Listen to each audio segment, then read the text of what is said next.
Tucker Carlson did it. He actually interviewed the president of Russia, Vladimir Putin, in a 2-hour marathon interview that is uncensored, uncut, and in which Vladimir Putin gets to actually talk to the American and the collective West public. This is also what causes the entire meltdown in the West, that now these words spoken are out in the open. Of course, he's being portrayed as a propagandist, but what Vladimir Putin said in this interview would need quite many segments. In this one, I really only want to focus on the actual peace offer, because he offers to end this war through negotiations, as he has been doing time and again, but this time it's actually being noticed, even in the New York Times, and we will look at that in a second. But first, let's listen to the crucial moment, the last 6-7 minutes of the interview, in which Vladimir Putin, answering one of Tucker's questions, really makes it very, very clear that he is not only open for negotiations, but he also lays out what the ground for that would be and how to actually do it. So let's watch these 6.5 minutes and then we'll discuss further.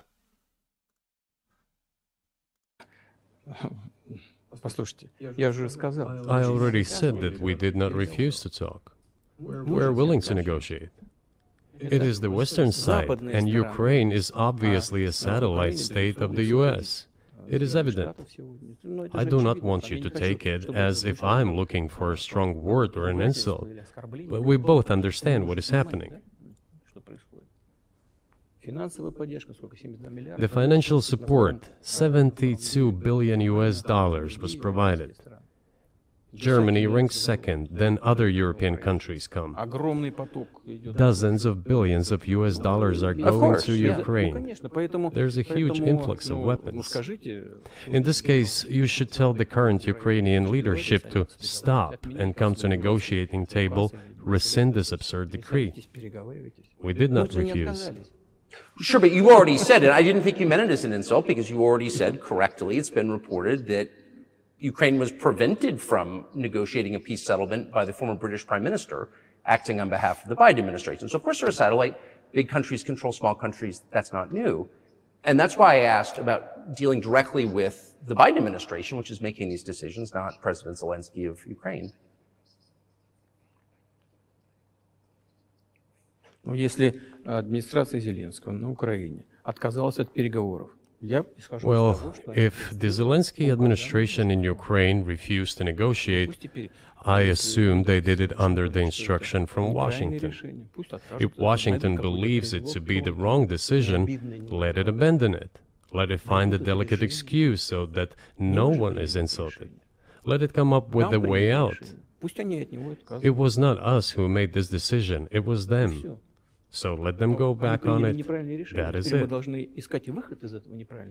However, they made the wrong decision, and now we have to look for a way out of the situation to correct their mistakes. They did it, so let them correct it themselves. We support this. So I just want to make sure I'm not misunderstanding what you're saying. I don't think that I am. I think you're saying you want a negotiated settlement to what's happening in Ukraine.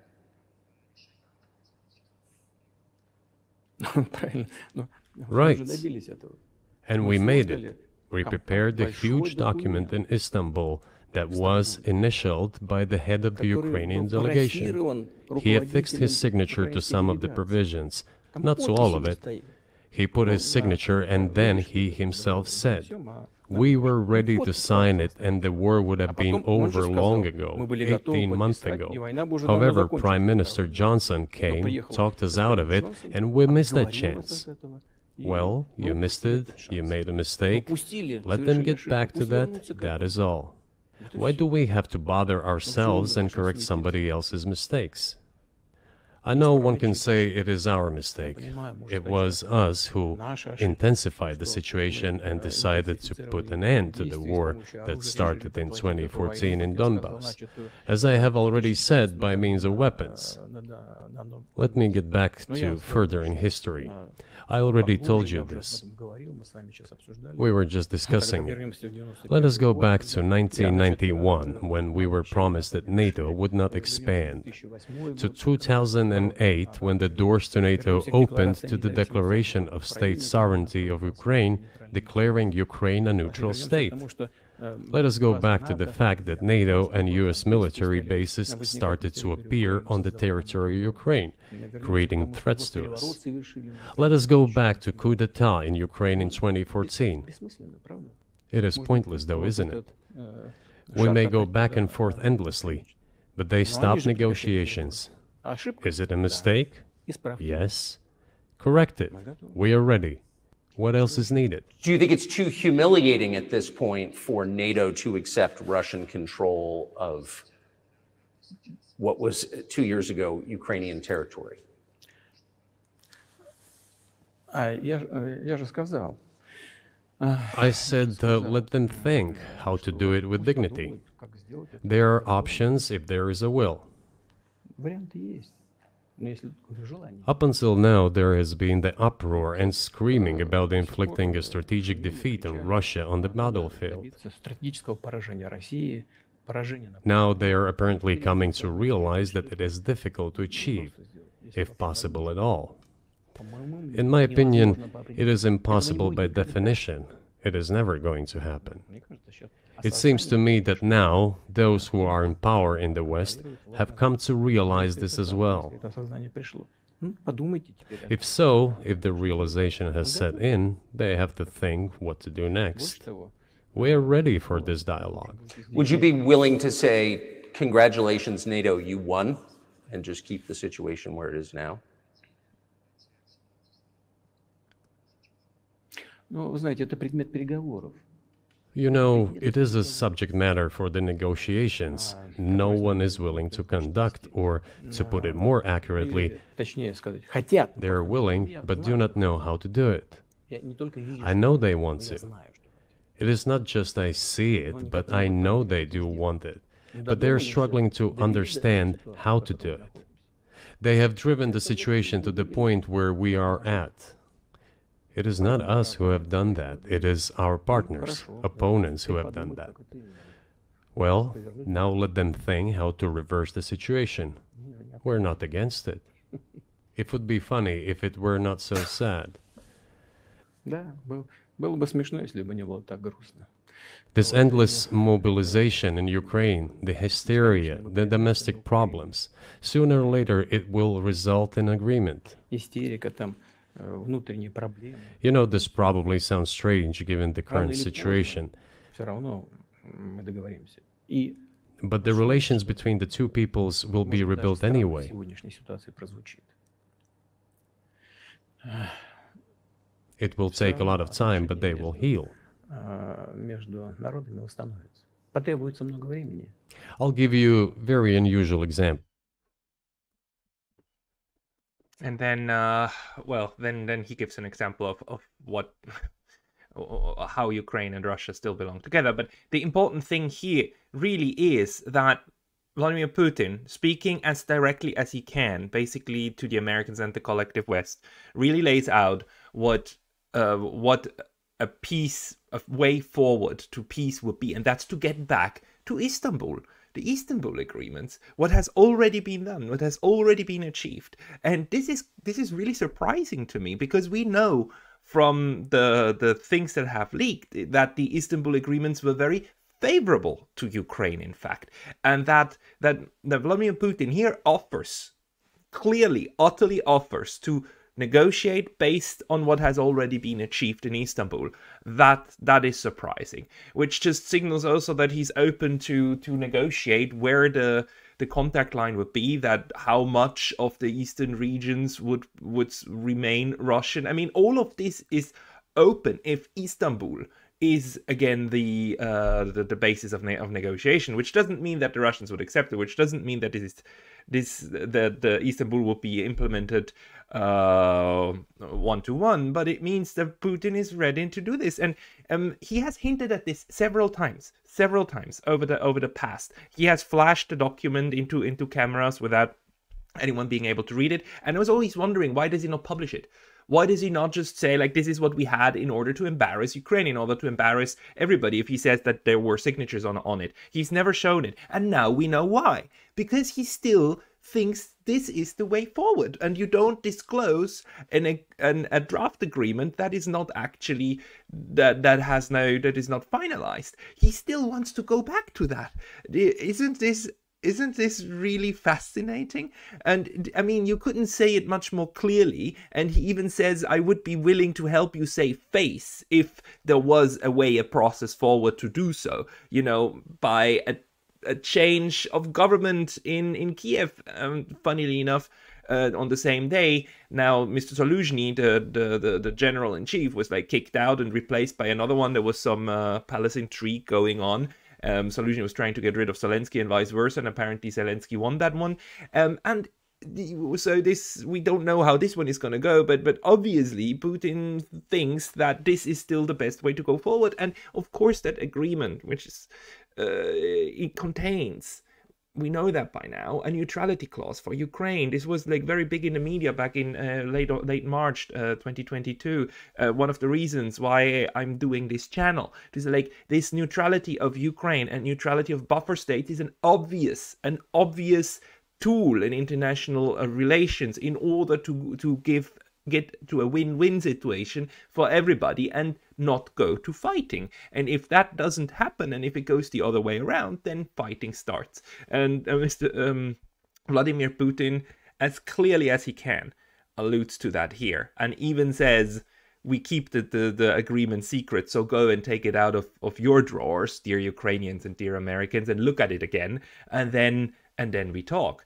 So I really think that Tucker Carlson with this interview contributed quite a lot to the potential development of negotiations between these states, because as obviously and as clearly as this, we've never had it, although Mr. Putin also clearly says that the communication channels have always been open. So what we have learned now, the general public, through Mr. Carlson's interview, is what I believe what the Russians must behind the scenes have always been signaling to the West, and the West hasn't been willing to take this one. So we will now see if this public appeals approach will work or not to increase the pressure.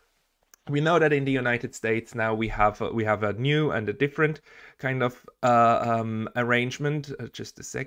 Here we go. Here I've got the other one. The New York Times actually starts reporting about this. That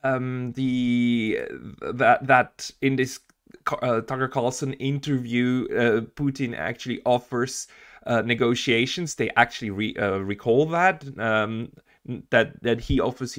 They realize that he's offering to not do a complete military victory, but to strike a deal with the West.